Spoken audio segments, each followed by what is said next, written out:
Hello friends, मैं हूं Vijay Singh, VPS motivation and insurance में आपका हार्दिक स्वागत करता हूं। फ्रेंड्स, मैं आज आपको बताने वाला हूं कि एलआईसी का एक बहुत बेहतरीन प्लान है जीवनानंद प्लान नंबर 915, जो कि बहुत ही अच्छा प्लान है। उसके बारे में चर्चा करूंगा। उसके पहले फ्रेंड्स, मैं आपसे रिक्वेस्ट करूंगा कि आप मेरे चैनल पर पहली बार आए हैं तो प्लीज़ इसे सब्सक्राइब कीजिएगा और बेल आइकन दबाना बिल्कुल ना भूलें। इससे जो भी मैं वीडियो बनाऊंगा वो आप तक सबसे पहले नोटिफिकेशन में जाएगा और आप उसे देख सकते हैं अच्छी तरह से। सो फ्रेंड्स, स्टार्ट करते हैं एलआईसी के new Jeevan Anand policy plan number 915। सो सबसे पहले इसमें एलिजिबिलिटी जानते हैं कि इसकी एलिजिबिलिटी क्या है, कौन ले सकता है।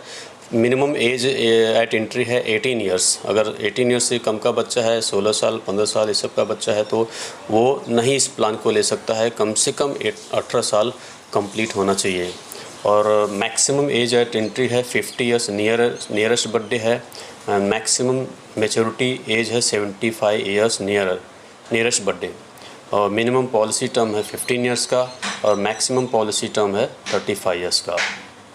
जैसे कि 50 ईयर्स का बंदा है वो मैक्सिमम जो है 25 ईयर्स के लिए पॉलिसी ले सकता है। तो 50 ईयर्स प्लस 25 75 ईयर्स में उनको मैच्योरिटी मिल जाएगी। तो मैक्सिमम मैच्योरिटी एज 75 है। 75 तक उनको मैच्योरिटी मिल जानी। मैक्सिमम तो 25 में ले सकते हैं अगर एज 50 है तो। बात करते हैं मिनिमम सम एश्योर्ड की। मिनिमम सम एश्योर्ड 1 लाख है। मल्टीपल 5,000 के हिसाब से मल्टीपल होते जाएगा। जैसे 1,05,000, 1,10,000 इस तरह से मल्टीपल के रूप में सम एश्योर्ड मिलेगा। मैक्सिमम सम एश्योर्ड की कोई लिमिट नहीं है, वो डिपेंड करता है आपका इनकम क्या है। आपके इनकम पे ही डिपेंड करता है कि आपको कितना मैक्सिमम सम एश्योर्ड की पॉलिसी मिल सकता है। वो आपके इनकम, आप जब भी आईटीआर प्रूफ सबमिट करेंगे या जो भी आपका इनकम प्रूफ है सबमिट करेंगे, उसके आधार पे ही ये डिफाइंड होगा, ये पता चलेगा कि मैक्सिमम सम एश्योर्ड कितना मिल सकता है। सो फ्रेंड्स, अभी बात करते हैं कि राइडर के बारे में बात करेंगे। राइडर 4 टाइप का इसमें दिया हुआ, जिसमें फर्स्ट वन है accidental death and disability benefit and second accidental benefit rider, third है new term assurance rider, fourth है न्यू क्रिटिकल इलनेस राइडर। तो फर्स्ट एंड सेकंड राइडर आपको कंपलसरी है, इसमें से कोई भी एक लेंगे तो भी चलेगा।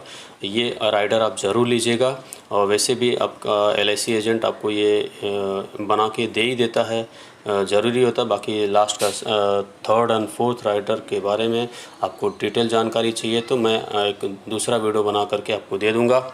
सो जो इम्पोर्टेंट है वो फर्स्ट एंड सेकंड राइडर के साथ में आपको जाना चाहिए। इसमें डिसेबिलिटी बेनिफिट आपको मिलेगी और एक्सीडेंट बेनिफिट मिलेगा। मोड ऑफ पेमेंट की बात करते हैं। मोड, इसमें सारे मोड अवेलेबल है। ईयरली है, हाफ ईयरली है, क्वार्टरली है and monthly NACH, monthly SS mode available है। ये सारे मोड्स अवेलेबल है। आप बेटर रहेगा आप ईयरली हाफ ईयरली लेंगे तो अच्छा रहेगा। ईयरली में कुछ डिस्काउंट मिलता है, हाफ ईयरली में थोड़ा उससे कम डिस्काउंट मिलता है, तो बेटर रहेगा कि आप ईयरली या हाफ ईयरली ही चूज़ करें।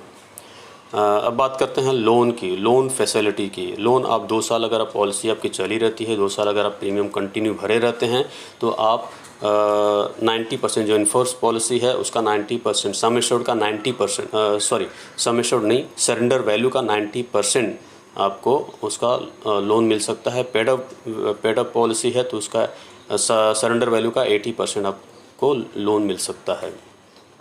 पॉलिसी को सरेंडर आप 2 साल के बाद पॉलिसी सरेंडर कर सकते हैं, लेकिन पॉलिसी सरेंडर के लिए मैं कोई सजेशन आपको दूंगा नहीं, क्योंकि इसमें एक आपका फाइनेंशियल लॉस होएगा। और सबसे बड़ी बात कि आपका एक रिस्क कवर जो कि फैमिली के लिए बहुत ही इम्पोर्टेंट है, वो आपका ख़त्म हो जाएगा। सरेंडर करते हैं पॉलिसी तो सरेंडर के लिए आपको बिल्कुल सोचना ही नहीं है, उससे बेटर आपको पैसे की ज़रूरत है, लोन ले सकते हैं। ग्रेस पीरियड की बात करते हैं। ग्रेस पीरियड में आपको एक एक्स्ट्रा टाइम मिलता है आपका एलआईसी प्रीमियम भरने के लिए। उस ग्रेस पीरियड में अगर कुछ भी डेथ वगैरह कुछ ऐसा होता है तो एलआईसी कंसीडर करती है क्लेम सेटल के लिए। वो डिपेंड करता है एलआईसी का कौन सा प्लान लिए हैं। अगर आप yearly half yearly quarterly mode आपने चूज़ किया है तो 30 डेज़ का है, मंथली 15 डेज़ का है। तो मैं मंथली के लिए सजेस्ट ही नहीं करूँगा क्योंकि 15 डेज़ कब चले जाता है पता ही नहीं चलता है। आप टाइम टू टाइम भरते रहिए। Death during the policy period, अगर डेथ हो जाता है पॉलिसी होल्डर का पॉलिसी पीरियड में, तो sum assured, basic sum assured suppose 1 lakh है तो उसका डेथ सम एश्योर्ड होएगा 125%, यानी 1,25,000। ये sum assured death sum assured उसको काउंट करता है LIC। और प्लस वेस्टेड सिंपल रिवर्सरी बोनस है, ये जो कि LIC हर साल डिक्लेयर करती है, आपके अकाउंट में वो डालते रहेगी हर साल। जितनी साल आपका पॉलिसी चला रहेगा ये बोनस भी आपका उसी में ऐड होते जाएगा।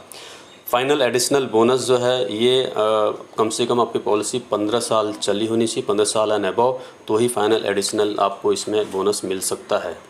केस ऑफ एक्सीडेंटल डेथ तो उसमें एक एक्स्ट्रा सम एश्योर्ड मिलता है, जैसे डेथ सम एश्योर्ड हो गया 1,25,000 रुपये और उसमें बेसिक सम एश्योर्ड हो गया 1 लाख, तो इस तरह से 2,25,000 रुपये प्लस वेस्टेड सिंपल रिवर्सरी बोनस जो भी जितना ऐड हुआ होगा वो प्लस करके मिलेगा।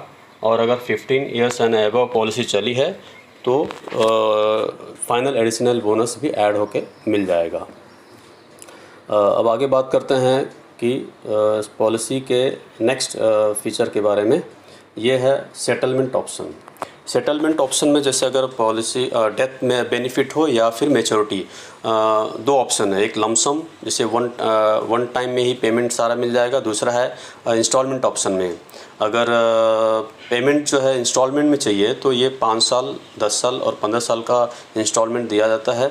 आप इसमें फुल पेमेंट 5 साल, 10 साल या 15 साल के इंस्टॉलमेंट में ले सकते हैं, या फिर पार्ट पेमेंट, जैसे कुछ पेमेंट एक साथ ले लीजिए और कुछ पेमेंट जो है आप इंस्टॉलमेंट में चाहिए तो आप इंस्टॉलमेंट भी ले सकते हैं। ये भी बहुत अच्छा एक बेनिफिट है इसमें LIC में, LIC ने दिया है, सो इसका भी बेनिफिट आप ले सकते हैं। और ये इसमें नॉमिनी का कोई राइट नहीं रहेगा कि इसको चेंज करे, ये पॉलिसी होल्डर ही चेंज कर सकता है, या जो भी है पॉलिसी होल्डर के ऊपर डिपेंड करता है। मैं एक एग्जांपल के हिसाब से आपको समझाता हूँ।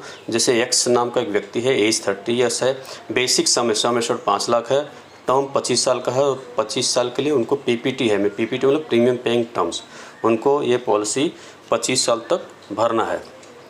25 साल तक उनको ये पॉलिसी भरना है। उसके बाद उसमें इनका प्रीमियम कितना आता है, ईयरली, हाफ ईयरली, क्वार्टरली या मंथली, जो भी प्रीमियम आएगा वो मैं आपको बता रहा हूँ। इसमें ईयरली है 23,155 रुपये, हाफ ईयरली 11,700 रुपये, क्वार्टरली 5,911 रुपये, मंथली 1,970 रुपये। फर्स्ट ईयर GST 4.5 होता है, सेकेंड ईयर ऑनवर्ड GST 2.25 हो जाता है। तो ईयरली प्रीमियम कुछ घट जाएगा, 22,657 रुपये, 11,448, क्वार्टरली 5,783, मंथली 1,927 रुपये ये प्रीमियम हो जाएगा। GST थोड़ा सा क्या है, सेकेंड ईयर के बाद रेट थोड़ा सा 2.25 हो जाता है और ये आपका आगे तक चलता रहेगा, ये प्रीमियम हो जाएगा। और इसके बाद सम एश्योर्ड, इसमें आपको दिखा रहा हूँ कि सम एश्योर्ड 5 लाख है।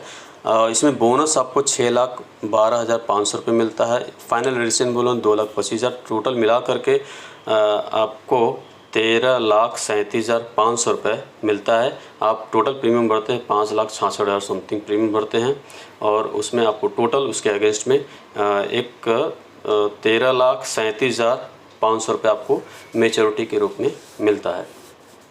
सो फ्रेंड्स, ये पॉलिसी अगर आप लंबे टर्म के लेंगे तो बहुत ही अच्छा है इसमें, क्योंकि इसमें फाइनल एडिशनल और बोनस रेट जो है वो बढ़ जाता है। और सबसे अच्छी बात कि मैच्योरिटी लेने के बाद आपको एक पैसा भरना नहीं है, कोई भी प्रीमियम भरना नहीं है, और ये 5 लाख का जो बेसिक सम एश्योर्ड है, ये सम एश्योर्ड आपके लिए चलता रहेगा, लाइफ लॉन्ग चलता रहेगा। पॉलिसी होल्डर का डेथ होने के बाद एक बेसिक सम एश्योर्ड जैसे 5 लाख है तो 5 लाख रुपए ये वापस नॉमिनी को मिलेगा, नॉमिनी ये ले सकती है, या पॉलिसी होल्डर भी सरेंडर कर सकता है, डिपेंड करता है पॉलिसी कितना साल पुराना है। फ्रेंड्स, इसीलिए ये इस पॉलिसी को बोलते हैं कि ज़िंदगी के साथ भी, ज़िंदगी के बाद भी इसमें आनंद ही आनंद है, इसलिए हर व्यक्ति को ये पॉलिसी ज़रूर लेनी चाहिए। फ्रेंड्स, मैं इस कैलकुलेशन के बारे में बता रहा हूँ कि ये कैलकुलेशन आज के हिसाब से है, फ्यूचर में ये कम ज़्यादा हो सकता है। सो फ्रेंड्स, आई होप आप सबको ये वीडियो ज़रूर अच्छा लगा होगा। Thank you very much.